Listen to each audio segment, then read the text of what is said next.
Welcome to RE Uncut. Our daily shows are supported by Printforce, Shore Agents, Rockend and CoreLogic.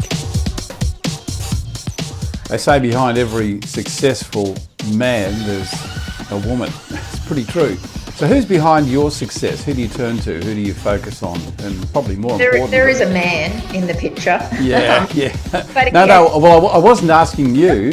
I was doing the introduction. Sorry. But no, that's cool. I love it. And we're going to leave that in there. But I'm going to come back with Amber Worsham in just a moment and find out who the man is behind the woman who is so successful. Back in a moment.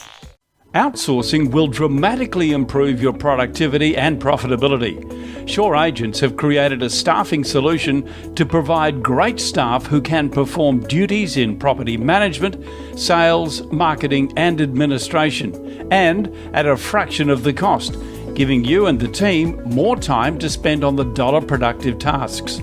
With rising costs and slowing revenue, the focus must be on value for money. Check it out, shoreagents.com. And joining me once again, because she is so keen to talk about the man in her life, Amber Worsham. G'day, Amber. How are you doing? Good, thanks, Kevin. So I said, behind every successful man, there's a woman, but behind every successful woman, there's also a pretty good man. And you've obviously got a husband and a couple of children. But who do you turn to when you want inspiration? There's a man in my picture, and he's very wise, but he has his own practice to run, so we don't have a lot of time to talk about my business. But I do believe that I have good mentors within and outside the business, whether they are people who currently work in management positions or people like my long-term accountant, even one of my old office managers. I've called on her to come and consult back for a little while. I think you just reach on people you can trust at these times. Do you read books, Amber? No. That's terrible, I know. But No, not terrible at all. In fact, I'm pretty old, much older than you, and I've really only just discovered books. I've got to say I've tried to read a lot of books about management and so on, but I tend to get bogged down in them. And I'm actually reading a lot of fiction right now and enjoying it, and I'm using that to turn off. But the reason I asked you that was because so many people, listen to podcasts and watch videos and read books to get their inspiration. You don't need that? No, I just don't have the time to read a book, if I'm going to be honest. I've got more hope of listening to audio while I'm pushing a pram or something, ironic like that.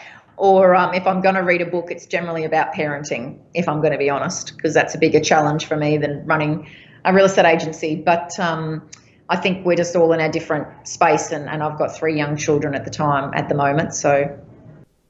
We mentioned earlier in the week too about how you grew up, and I think you identified that your father was a property investor, and my understanding is that your family have been in property for quite some time.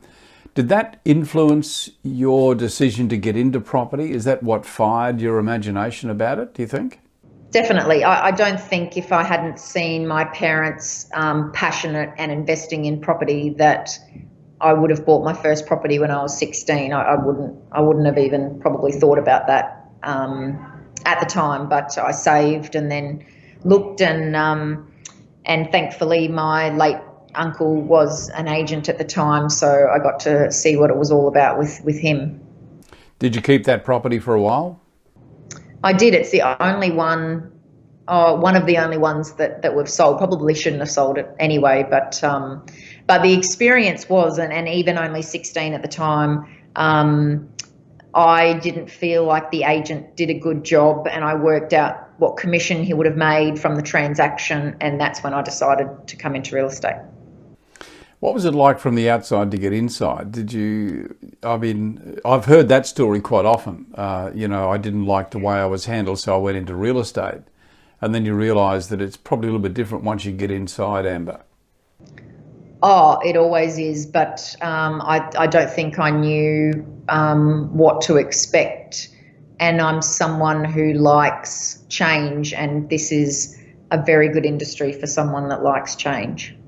Yeah, well, someone that likes change, and also someone who's willing to back themselves, which I know you did in the early stage of your career, and you've identified that you had a team of about 20 people, and that's like at the time that was, it may happen now, but at the time it was really very unique.